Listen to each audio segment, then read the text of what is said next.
నమో వెంకటేశాయ.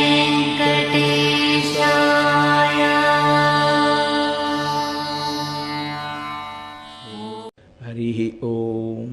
పరమేశ్వర స్వరూపమైన సభకి నమస్కారం. శాంతి అని ఒక మాట. అసలు మనుష్య జీవితంలో ఏది చేసినా దేని కొరకు చేస్తామంటే ఆ శాంతి కొరకు మాత్రమే మనం చేస్తూ ఉంటాం. అందుకే ఓ యజ్ఞం చెయ్యండి, ఒక యాగం చెయ్యండి, ఒక పూజ చెయ్యండి, ఒక క్రతువు చెయ్యండి, ఒక ఇష్టి చెయ్యండి, దాన్ని పూర్తి చేసేటప్పుడు మనం ఏమని పూర్తి చేస్తామంటే ఓం శాంతి శాంతి శాంతి అని. ఈ శాంతి అన్న మాటకు అర్థమేమి అంటే, శాంతి అంటే రాగమునకు ద్వేషమునకు అతీతముగా ఉండగలిగినటువంటి స్థితి ఏది ఉందో అది నిజమునకు శాంతికారకము. శాంతి దేనివల్ల పోతుంది? ఉన్నది శాంతి. అసలు తన స్వరూపం శాంతం. ఆ శాంతము, ఆ శాంతి లోపల లేకపోతే మిగిలినవి ఏవి తీసుకొచ్చి మీరు తొడిగినా అవి ఎలా ఉంటుందంటే నీటి యందు ముంచి అంటించిన కాగితంలా ఉంటుంది, ఊడిపోతుంటాయి వెంటనే. అసలు లోపల ఆ శాంతం అనేటటువంటిది ఆంతరముగా నిండి ఉందనుకోండి, మిగిలిన దుర్లక్షణములు ఏ ఉన్నాయో అవి ఆయన యందు కార్యసాధనకు ఉపకరణములుగా మారిపోతాయి. అంటే నేను మీకు దీన్ని వివరణ చెయ్యాలి అంటే, రామచంద్రమూర్తి విషయంలో వాల్మీకి మహర్షి శ్రీరామాయణంలో వివరణ చేస్తూ ఒక మాట అంటారు. కూన్వస్మిన్ సంప్రదంలోకే గుణవాన్ కశ్చ వీర్యవాన్ ధర్మజ్ఞశ్చ కృతజ్ఞశ్చ సత్యవాక్యో దృఢవ్రత అని 16 గుణములను వర్ణన చేస్తూ ఆయన కావాలనుకుంటే కోపాన్ని తెచ్చుకుంటాడు. జితక్రోధ, ఆయన కోపము కలిగినవాడు కాదు, కోపమును జయించేశాడు. అందుకని ఆయనకి రమ్మంటే వస్తుంది, ఎంతసేపు ఉండమంటే అంతసేపు ఉంటుంది, ఎప్పుడు వెళ్ళిపోమంటే అప్పుడు వెళ్ళిపోతుంది. అంటే ఆయన కోపమునకు వశుడు కాడు, కోపము ఆయన వశంలో ఉంటుంది. అలా ఎందుకు ఉంచుకోవాలి అంటే, కోపాన్ని అసలు ఎందుకండి తెచ్చుకోవలసిన అవసరం మాత్రం ఏముంది అంటే, కార్యాన్ని నిర్వహణ చేసేటప్పుడు ఒక్కొక్కసారి అలా కోపాన్ని సాధనంగా వాడాలి చక్క పెట్టడానికి. హాయ్ అని మీరు కన్నెర్ర చేశారనుకోండి, పరిస్థితులు తమంత తాము సర్దుకుంటాయి. ఎందుకంటే మనుష్యుల్లో రకరకాలైనటువంటి లక్షణాలు కొన్ని ఉంటాయి. వెళ్ళేది ఒక ప్రయోజనం కోసం వెడతాడు, చేసేది అక్కర్లేని పనులన్నీ అక్కడ చేస్తూ ఉంటాడు. దీనివల్ల ఏమవుతుందంటే, లోపల ఉండేటటువంటి ఆ సంస్కార బలం చేత తాను శాంతంగా ఉండడు, ఇంకొకరిని శాంతంగా ఉంచడు. తాను శాంతిని పోగొట్టుకుంటే ఒక నష్టం, ఆ స్థితిలో వెళ్ళి 10 మందితో చేరి వాళ్లకున్నటువంటి శాంతిని కూడా పాడు చేసేస్తాడు. అందుకని కోపాన్ని సాధనంగా ఎందుకు స్వీకరిస్తారంటే పెద్దలు, ఆ సాధనాన్ని ఆధారం చేసుకొని చక్కదిద్దుతూ ఉంటారు, చక్కబెడుతూ ఉంటారు వ్యవహారాలను. ఓసారి అలా కోపం నటిస్తే కొన్ని వ్యవహారాలు చక్కబడిపోతాయి. అయ్యి బాబోయ్ ఆయనకి కోపం వస్తుందండి అలా చేస్తే అంటారు. ఇప్పుడు అది కార్యం చక్కబెట్టడానికి ఒక సాధనం. నిజంగా ఆయన కోపానికి ఏం వశుడైపోడు, కోపానికి వశుడైపోతే ఊగిపోతాడు, దాని ఎందు ఉండిపోతాడు. కావలసినంత పట్టుకుని ఇంకా అక్కర్లేదన్నప్పుడు వదిలేస్తాడు. యథోరగస్తచం జీర్ణాం సవై పురుషముచ్యతే అంటారు వాల్మీకి మహర్షి. పాము తన శరీరంలోంచి వచ్చినటువంటి కుబుసాన్ని తాను విడిచిపెట్టినట్టు కోపాన్ని తెచ్చుకుని వదిలిపెట్టగలుగుతాడు. కాబట్టి అశాంతి ఏర్పడడానికి కారణములు 2 అని చెప్తుంది శాస్త్రం. 1 మోదము, 2 ఖేదము లేదా రాగము ద్వేషము. ఈ 2 మాటలైతే తొందరగా పట్టుకోవడానికి తేలిగ్గా ఉంటుంది. ఉన్నది శాంతి ఒక్కటే, కానీ శాంతిని భంగపరిచేవి 2. ఈ 2 మనసులోంచి ఎప్పుడు ఉద్భుతమవుతుంటాయి. రాగము అంటే ప్రేమ. ప్రేమ అన్నమాట కూడా అంత సబబు కాదేమో. దాని యందు వాంఛ, అది లేకపోతే తాను ఉండలేననేటటువంటి భీతి, అది ఉండాలన్న కోరిక. నాకు ఒక వస్తువు వల్ల సంతోషంగా ఉందనుకోండి, నాకు దాని యందు రాగం అంకురిస్తుంది, ఇది ఎప్పుడు ఉండాలి అని కోరుకుంటాను. కానీ కాలమునందు వచ్చిన వస్తువు కాలమునందు వెళ్ళిపోవాలి కదా, ఎలా ఉంటుంది? ఉండదు. ఇది అసలు శాస్త్రంలో పెద్ద ఇబ్బందికరమైన విషయం. మనిషి రాగమును పెంచుకోకుండా ఉండలేడు, ఎన్ని ఆ బంధనములో వేసుకుంటాడు. ఇవన్నీ జారిపోయే వచ్చిన పెద్ద సమస్య ఏమిటంటే కాలంలో వచ్చాయి.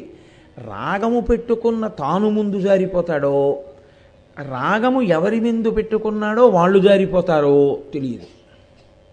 ఇది పెద్ద సమస్య. ఎందుకంటే ఈశ్వరుడు ఏం చేస్తాడంటే ఏ జీవుని యొక్క పాపపుణ్యములను అనుసరించి ఆ జీవుని యొక్క స్థితిని నిర్ణయం చేసేస్తాడు. నువ్వింతకాలం ఉండాలి ఆయన నిర్ణయం చేస్తాడు. ఇప్పుడు వెళ్ళిపోయిన జీవుడు వెళ్ళిపోయాడు, ఏడుస్తూ ఉండిపోయేవాళ్ళు ఎవరో తెలుసా అండి? ఆయన యందు రాగము పెట్టుకున్న వాళ్ళు మిగిలిన శేష జీవితాన్ని పాడు చేసేసుకుంటారు. ఎందుకని అంటే రాగము ఉండిపోయింది. అరే అతను వెళ్ళిపోయాడు, ఆమె వెళ్ళిపోయింది అని బెంగ పెట్టేసుకుంటారు. ఇది చెప్పినంత తేలిక మాత్రం కాదు. కాబట్టి రాగము శాంతిని పోగొట్టేస్తుంది, ద్వేషము శాంతిని పోగొట్టేస్తుంది. రెండు, ఒకవేళ రాగమున్న వస్తువు పోకుండా ఉంటే అప్పుడు శాంతి పోతుంది. ఎందుకో తెలుసా అండి? ఇది పోతుందేమో అని భయం. ఒకవేళ పోతుందన్న భయమే లేకపోతే ఆ ఏ వస్తువు వలన మీరు ఆ సుఖాన్ని పొందుతున్నారో ఆ సుఖమునందు మగ్నత కొంతసేపే ఉంటుంది. కాబట్టి ఆ సుఖము ఆగిందనుకోండి, మీరు అనుభవించలేకపోయారనుకోండి, వెంటనే అది దుఃఖానికి కారణం అవుతుంది. మీరు నాకు తీసుకొచ్చి ఒక 1 డజన్ లడ్లు ఇక్కడ పెట్టారనుకోండి, నా పొట్ట 2 లడ్లు పట్టేటటువంటి పొట్టని ఈశ్వరుడు ఇచ్చాడు అనుకోండి, నాకు వెంటనే దుఃఖం కలుగుతుంది. ఈశ్వరుడు నాకు 6 లడ్లు పట్టే పొట్ట ఎందుకు పెట్టలేదు అని. కాబట్టి రాగము దుఃఖహేతువు, ద్వేషము దుఃఖహేతువు. కాబట్టి ఇప్పుడు శాంతి లేనిది ఎవరికి అని మీరు నన్ను అడిగారనుకోండి, నేనేం చెప్పవలసి ఉంటుందంటే నాతో కలిపి ఈ సమస్త జగత్తుకి రాగద్వేషములు ఉన్నాయి. రాగద్వేషములున్న కారణం చేత జీవులందరూ అశాంతిలో ఉంటారు.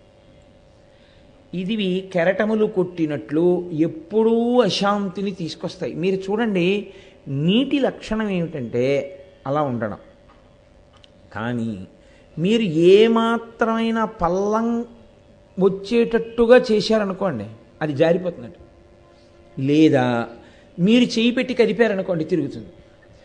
నీరు తిరిగితే నీటి మీద ఉన్న పుల్ల ముక్క కూడా తిరగవలసిందే, అంతే, మార్గం లేదు. మనస్సు పని చేస్తే అది పని చేసేది 2 కోణాల్లో పనిచేస్తుంది. 1 రాగము, 2 ద్వేషము. ఇది బాగుందనైనా అంటుంది, ఇది బాగులేదనైనా అంటుంది. కాబట్టి 2 ఏం చేస్తాయంటే శాంతికి ప్రతిబంధకంగా ఉంటాయి. శాంతిని పాడు చేసేటటువంటివి లోకంలో అన్నీ అయితే శాంతినివ్వడం కోసమే వచ్చినది దేవాలయము. మీరు అది జ్ఞాపకం పెట్టుకోవాలి.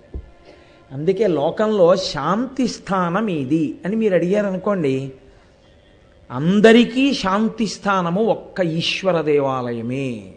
అందుకే దేవాలయ వ్యవస్థలో దేవాలయ నిర్మాణం చేస్తే సనాతన ధర్మంలో ఎలా పడితే అలా దేవాలయ నిర్మాణం చేయరు.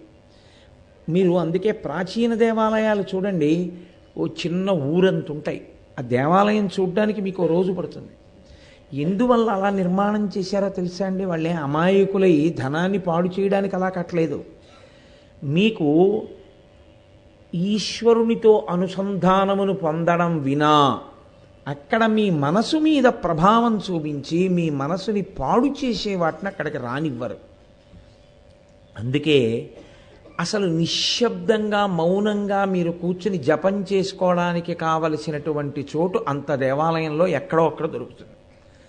అందుకే పూర్వం దేవాలయ వ్యవస్థ యందు కొట్లకు అద్దెకి ఇవ్వడం అన్నది లేదు.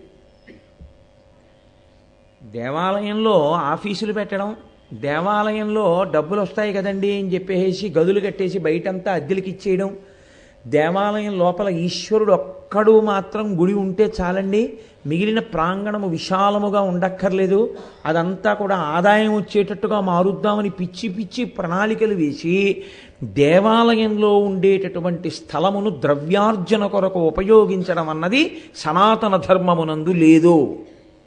అలా చేసేవారు కాదు. ఎందుకు చేసేవారు కాదంటే అందరూ శాంతి కోరుకునేవారే, వారి సంఖ్య పరిమితి లేదు. ఎంతమందికైనా ఇదే శాంతి స్థానం, అంతమంది పట్టడానికి ఇక్కడ చోటు ఉంచాలి.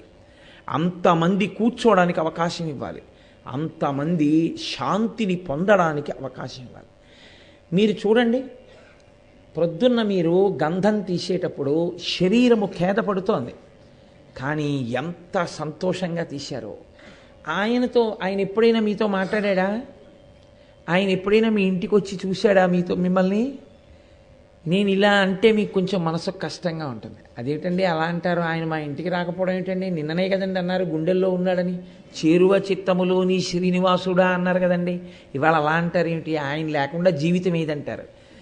సనాతన ధర్మమునందు మనకి ఈశ్వరునితో ఉండే అనుబంధం అటువంటిది. అందుకే ఆయన గంధం రాసుకుని ఇలా తెర తీస్తే ఒక్కసారి ఎంత ధనొచ్చిందో చూడండి. అంటే అందరిలో నుండి ఆనందము ఒకే క్షణములో ఉద్భుతమైంది.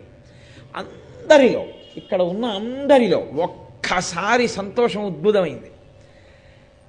నేను ఆ పైకి వెళ్ళి చూసి ఇలా తిరిగి మీ అందరూ తీసిన గంధమే అంటే ఆనందం ఆపుకోలేక మీ అందరూ చప్పట్లు కొట్టేశారు.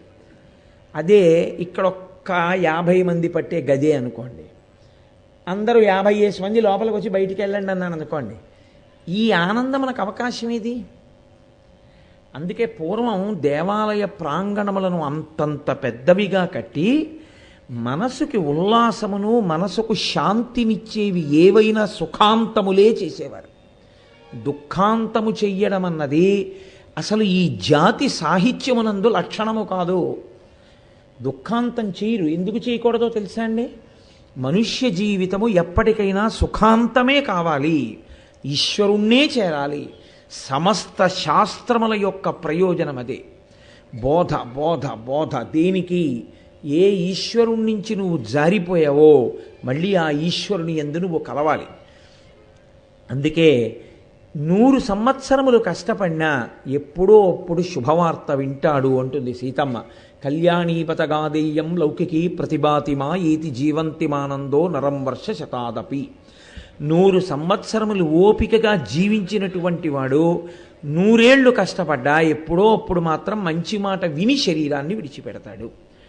ఈశ్వరుని పట్ల సాధన అన్నది ప్రారంభించగా చిట్ట చివరికి మీరు ఆ శాంతి స్వరూపమై నిలబడిపోతారు. అందుకే దేవాలయములు శాంతి సాధనములు. దేవాలయానికి ఎందుకు వస్తారు? ఆ శాంతి కోసమే వస్తారు అందరూ. అందుకే శాంతికి భంగకరమైనటువంటి పని ఏదీ కూడా దేవాలయమునందు చెయ్యవద్దు అని. ఆచారము అన్నమాట దేవాలయం విషయంలో ఎందుకు వచ్చిందో తెలుసా అండి? ఈ కారణం చేత వచ్చింది. ఇది మీకు తెలియనంతసేపు వచ్చేటటువంటి పెద్ద ఇబ్బంది ఏమిటంటే, అసలు మీకు దేవాలయ వ్యవస్థకి మీకు ఉండేటటువంటి అనుబంధమేమో అర్థం చేసుకోనప్పుడు నేను గుడికి వెళ్తున్నాను అన్న మాటకి ఒక అర్థం లేదు. ఎందుకో తెలుసా అండి? మనిషి జీవితాన్ని శాసనం చేసేవి 2 ఉంటాయి. మీరు బాగా జ్ఞాపకం పెట్టుకోండి. 1 బడి, 2 వైద్యశాల. ఈ రెండిటికీ వెళ్లకుండా శరీరంతో ఉండడం అన్నది అసలు సాధ్యం కాదు. ఎందుకంటే అసలు బడికి ఎన్నడూ వెళ్ళలేదు. విద్యావిహీన పశు, వాడు పశువు, మనుష్య జన్మ ఎత్తినా ఉపయోగం లేదు. ఆయన ఎన్నడూ వైద్యశాలకి వెళ్ళలేదు, అది కూడా సంభవం కాదు. ఎందుకంటే శరీరం అన్న తర్వాత ఇది పాపపుణ్యములను అనుభవింపచేయడానికి వచ్చింది కాబట్టి దీనికి ఏదో ఒక ఇబ్బంది వస్తుంది. వైద్యశాల అంటే మీరు హాస్పిటల్కే వెళ్ళక్కర్లేదు. ఏమిటో తలకాయ పోటుగా ఉందని కాస్త నూనె మద్దనా చేయించుకున్నా మీరు ఇబ్బందిలోకి వెళ్ళినట్టే. కాబట్టి ఈ 2 మీరు చూడండి, లోకంలో ఈ రెండిటిది అత్యంత ప్రధాన పాత్ర మనుష్య జీవితంలో. ఇతరమైనటువంటి జంతువుల విషయంలో కానీ 84 లక్షల జీవరాశుల్లో మనుష్యుడు వినా మిగిలిన వాళ్ళకి ఈ రెండిటి అవసరము అన్ని వేళలా ఉండదు. ఎందుకో తెలుసా అండి?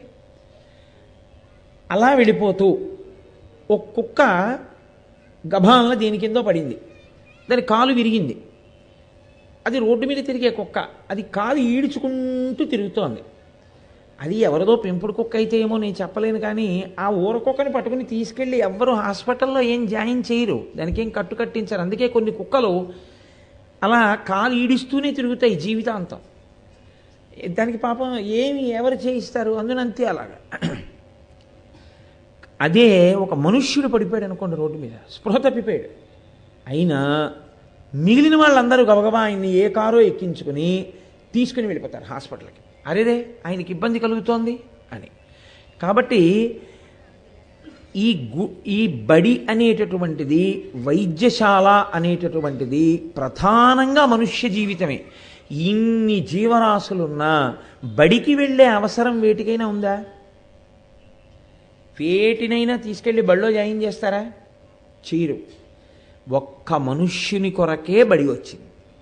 కానీ గుడి ఎందుకో నేను మీతో మాట్లాడుతున్నాను సుమండి.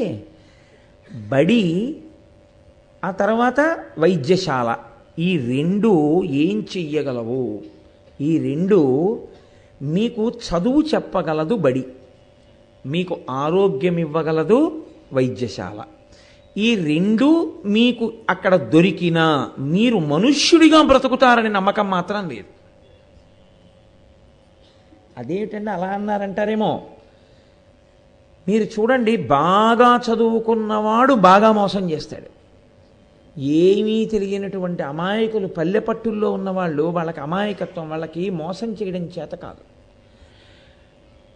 చదువుకున్నవాడు, బాగా చదువుకున్నవాడు మోసం చేయడం మొదలెట్టాడు అనుకోండి, వాడిని ఎవ్వరూ పట్టుకోలేరు, చాలా కష్టం. అటువంటి వాళ్ళు మోసాలు చేస్తే చాలా భారీ స్థాయిలో ఉంటాయి ఆ మోసాలు, అది ఎవ్వరూ పట్టుకోలేరు. ఎందుకంటే వాడు చదువుకున్నాడు. జ్ఞానకలునిలోని శారదయువోలే అంటారు. ఇప్పుడు చదువు వాడికి సంస్కారం ఇవ్వగలదా? చదువుకున్నంత మాత్రాన సంస్కారం ఇవ్వగలిగితే ఈ దేశంలో చాలామంది అధికారులు లంచాలు పుచ్చుకోవడం అన్నది కూడా ఉండకుండా ఉండాలి కాదు. ఏ పదవిలో కూర్చున్నావన్నది కాదు, నువ్వు ఎంత సంస్కారంగా బతుకుతున్నావన్నది అవసరం. నీ చదువు వల్ల పదవి వచ్చిందేమో కానీ సంస్కారం లేని చదువు సమాజమునకు బరువు. వాడు ఎవరికి ఉపయోగపడతాడు? దేన్ని చెయ్యాలన్నా వాడికి స్వార్థం తీరాలి, అప్పుడు కానీ వాడు పనిచేయడు. అప్పుడు వాడు చదువుకున్న చదువు చేత వాడు పశువై మరింత ఇబ్బంది పెట్టాడా లోకాన్ని? లేకపోతే వాడు చదువుకున్న చదువు చేత 10 మందిని ఉద్ధరించాడా? నేను కేవలం బడి మిమ్మల్ని మనుష్యుడిగా నిలబెట్టలేదు, కేవల వైద్యశాల మిమ్మల్ని ఉత్తమమైనటువంటి మనుష్యునిగా నిలబెట్టలేదు. ఎందుకో తెలుసా అండి? ఒక దొంగ ఉన్నాడు, ఆయన గజ దొంగ. ఆయన వైద్యశాలకు వెళ్ళి వైద్యం చేయించుకున్నాడు. వైద్యుడు ఏం చేయగలడు? ఆయన శరీరానికి వైద్యం చేయగలడు. ఇప్పుడు ఆయన వైద్యం చేయించుకుని బాగుపడ్డాడు. ఇప్పుడు బయటికి వచ్చి ఆయన ఏం చేస్తాడు? మళ్ళీ దొంగతనాలే చేస్తాడు. అంటే వైద్యశాల శరీరానికి చికిత్స చేయగలదేమో, మిమ్మల్ని మనుష్యునిగా మాత్రం బతికించలేదు. బడి మీకు చదువు చెప్పగలదేమో, సంస్కారాన్ని బడి ఇప్పిస్తుందన్న నమ్మకం ఏం లేదు. బడి వైద్యశాల కూడా చెయ్యింది, దేవాలయం చేస్తుంది. అందుకు దేవాలయానికి వెడతారు. నువ్వు ఎంత చదువుకున్నావు అన్నది కాదు, అసలు ఖాళీ ఉండట్లేదండి ఉద్యోగంలో, గుడికి వెళ్ళడానికి అన్నవాడెవడో వాడు మనుష్యత్వమునకు దూరంగా బతుకుతున్నవాడు. ఈశ్వర దర్శనానికి దేవాలయానికి వెళ్ళడానికి వీలు లేనంత ఖాళీగా నేను లేనన్న ఎవ్వరి మాట నేను నమ్మను. ఏమి నువ్వు కాఫీ తాగడం మానేస్తున్నావా, పేపర్ చదవడం మానేస్తున్నావా, పడుకోవడం మానేస్తున్నావా, తినడం మానేస్తున్నావా, తిరగడం మానేస్తున్నావా? ఏది మానేస్తున్నావు? నీకు అవసరం అనుకున్నవన్నీ నువ్వు చేస్తున్నావు. నీకు దేవాలయం అవసరం అక్కర్లేదనుకున్నావు, మానేశావు. ఆ మాట చెప్పు. నాకు ఫలానా కారణానికి దేవాలయానికి వెళ్ళడానికి ఖాళీ లేదన్న వాడు ఉన్నాడు చూసారా, వాడికి దేవాలయం కన్నా అవి ఎక్కువ తప్ప నిజానికి వాడికి దేవాలయం దగ్గరికి వెళ్ళడానికి తీరుబడి లేనివాడు వాడు కాడు. వాడి మెదడులో ఏదో ఉంది, అది ప్రతిబంధకంగా వస్తోంది, వాడి మనుష్యత్వము పూర్ణంగా ప్రకాశించకుండా అడ్డుపడిపోతోంది. అందుకని వాడు వెళ్ళలేడు గుడికి. మీరు చూడండి, అందుకే అన్నిటికీ వేళ ఉంటుంది, అన్నిటికీ టైం ఉంటుంది. నేను ఊరు వెళ్ళాలంటాడు, రిజర్వేషన్ చేసుకుంటాడు. కూతురికి 103 జ్వరం వచ్చింది, టికెట్ క్యాన్సిల్ చేసుకుని వెడదామన్న పని మానేసి హాస్పిటల్కి వెళ్ళి కూర్చుంటాడు. ఏమి వారం రోజులు తెల్లవారు కట్ట లేచి సుప్రభాతానికి ఎందుకు రాలేకపోతున్నావు అంటే, సరిగ్గా ఒప్పుకోవాలంటే అది దోషమేనండి, నేను దాని నుంచి బయటికి రావాల్సి ఉంటుంది అని అంటే కనీసంలో కనీసం మర్యాద. ఇంకా ఏది చెప్పినా సాకు మాత్రమే తప్ప అది అనురక్తి ఉండి వెళ్ళలేని స్థితి మాత్రం కాదు. కాబట్టి దేవాలయం ఏం చేస్తుందో తెలుసా అండి? మనుష్యత్వమును ప్రకాశింపచేస్తుంది. అందుకు వెళ్ళాలి గుడికి. అసలు గుడికి వెళ్ళడానికి ప్రధాన ప్రయోజనం అది. దేవాలయానికి వెళ్ళినప్పుడు మీతో పాటే దేవాలయంలో అందరూ మీ వెనకాతలు నించుంటారు. అందరం ఆయనకే నమస్కారం చేసి వెళ్ళిపోతూ ఉంటాం. ఇప్పుడు ఏమర్థమైనట్టు అక్కడ మీకు? నేనైనా మీరైనా ఉపన్యాసం నేను చెప్పచ్చు, కానీ ఆయనకి నమస్కారం చేసేటప్పుడు సుప్రభాత దర్శనంలో మీతో పాటు నేను వస్తున్నానా లేదా?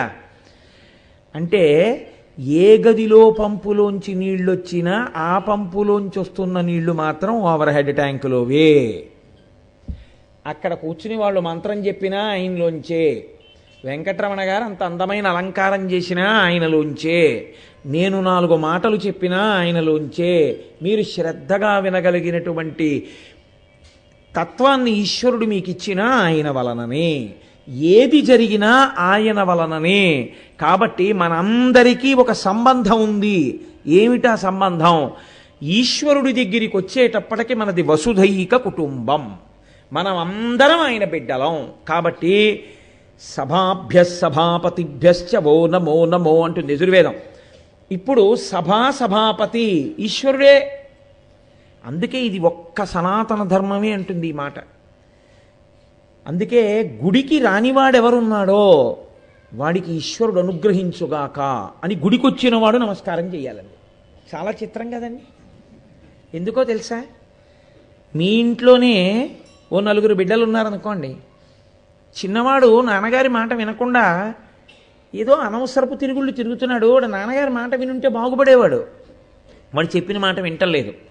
ఇప్పుడు తల్లి వెళ్ళి దర్శనం చేస్తే ఎవరి కోసం నమస్కారం చేస్తుంది? గుడికొచ్చే పెద్ద కొడుకు కోసం నమస్కారం చేస్తుందా?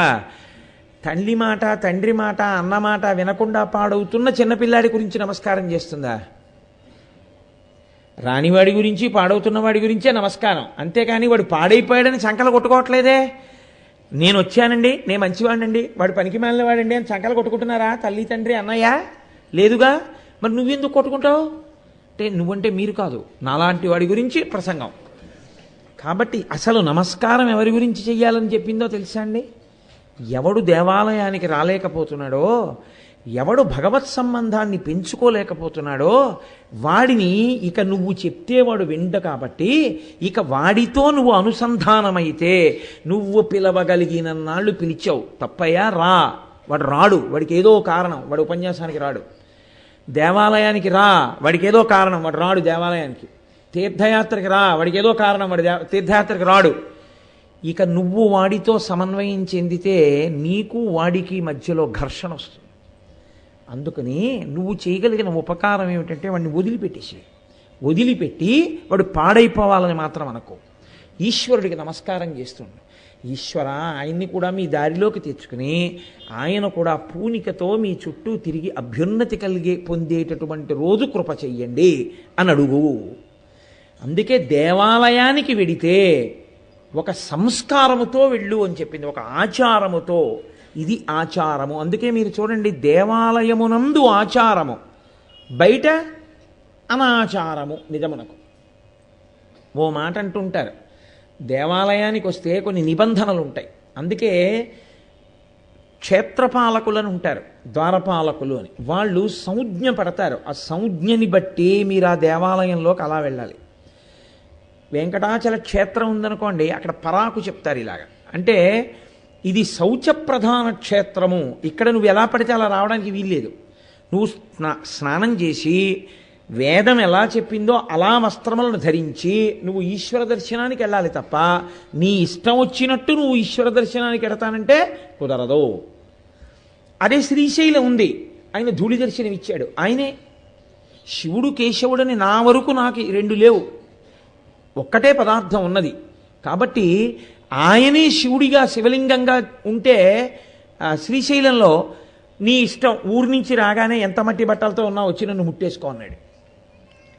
అదే శివుడు ఉజ్జయిని వెడితే కాపాలికులు తెచ్చి శవభస్మతం అభిషేకం చేస్తుంటే అసలు ఆడవాళ్ళు చూడ్డానికి కూడా లేదు, తల మీద బట్టేసి కూర్చోమన్నాడు. అదే శివుడు వెంకటాచలంలో వెంకటేశ్వరుడిగా ఉంటే శౌచంతో వచ్చి నా దర్శనం చేసుకుని వెళ్ళు అన్నాడు. ఇక్కడ మీరు చాలా జాగ్రత్తగా ఒక విషయాన్ని గమనించే ప్రయత్నం చేయండి. ఏమండి, మనం ఒక రకంగా లోపలికెడితే ఆయన శౌచం పోయేవాడు ఈశ్వరుడైతే ఇంకా ఆయన గొప్పతనం ఏముందండి? నేను ఏదో వెళ్ళకూడని రీతిలో గుళ్ళోకి వెళ్ళాను, వెంటనే ఆయన మహాత్యం పోయిందనుకోండి. ఆయన మహాత్యం నేను వెళ్ళకూడని రీతిలో లోపలికి వెళ్ళినంత మాత్రం చేత పోగొట్టుకోగలిగినంత బలహీనుడైతే ఇక ఆయన ఈశ్వరుడేమిటి?